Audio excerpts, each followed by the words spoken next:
Barchaga salom. Mana bugun 2470 perforatorimiz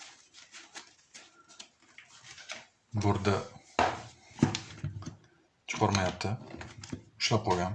Shariklar ham hozir tushib ketgan. Bu burada qanday olish jarayonini hozir ko'rsatib o'taman. Agar tiqilgan holatda mana hozir tortsangiz chiqmaydi. Mana prujinasini ham pastga tushirsa ham chiqib olmaydi. O'sha holatda qanday qilib olish kerak? Buning uchun birinchi navbatda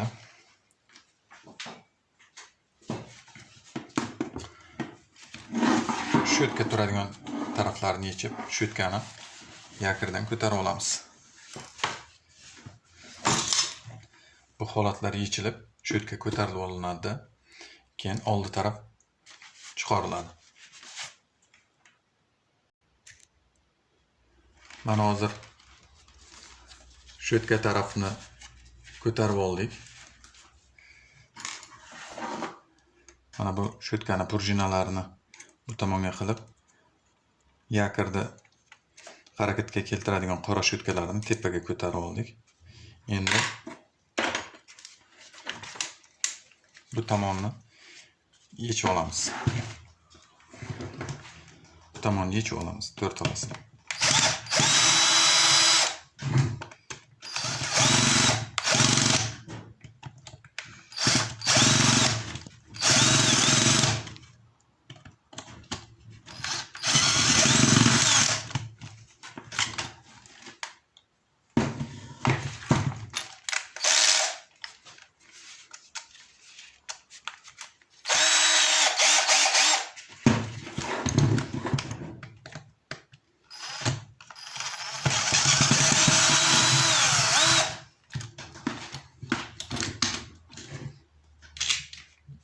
Yechib oldik.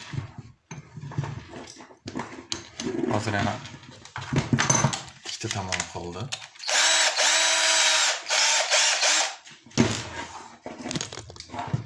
Ikkala tomonni ham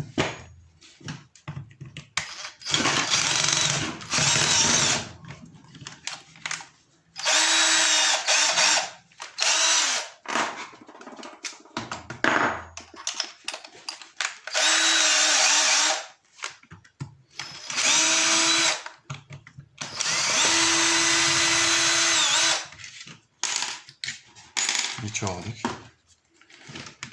Endi buni sekin ochamiz. Olindi. Agar sho'tkani olmasak, mana bu tomondagi yakirda kollektori sho'tka bilan orasida qisilish holati bo'lib, yakirni so'rib olish mumkin kollektorlar.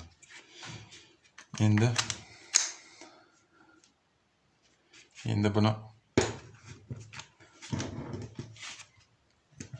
ozroq ko'taramiz. Mana bu tomoniga e'tibor bersalaringiz, mana bu buralgan. Mana shu liniyani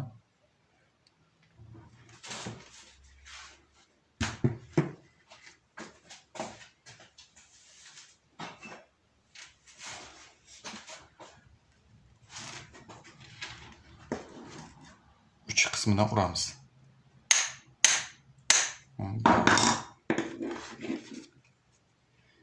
Endi buralarda sekin tortib olamiz. Chiqdi. Mana hozir e'tibor bersangiz, mana shuni yegan. O'sha bunaqasiga kirib qoladi liniyasiga. Shuni to'g'rilab urgandan keyin bu boradi. Ozroq buraysiz, liniyasi to'g'ri keladi. Mana gilzaning ichida yuradigan o'zini yo'lakchasi bo'ladi. Shu yo'lakchasiga tushgandan keyin bu yerda qo'shimcha sharik turadi. O sharikchasi tushib ketgan ekan. Bu liniyasida sharik pachaq qilib, yonbosh qilib ushlab qo'ygan. Shunday qilib olinadi. Agarda urgan paytingiz olinmasa, bu tomondan mexanizm yechilinadi. Bu tomonda udarnik bor. Shu gilzani harakatga keltiradigan udarniklarni yechgandan keyin bu tomondan Mana bu pikani orqa tarafi pachaq bo'lib qolgan holatda zakling bo'ladi. Boz unaqa holatda bo'lmagan, faqat sharikda liniyasi qisilib, shu qiyshiq holga kelgan. Urgandan keyin, to'g'rilagandan keyin chiqib keldi.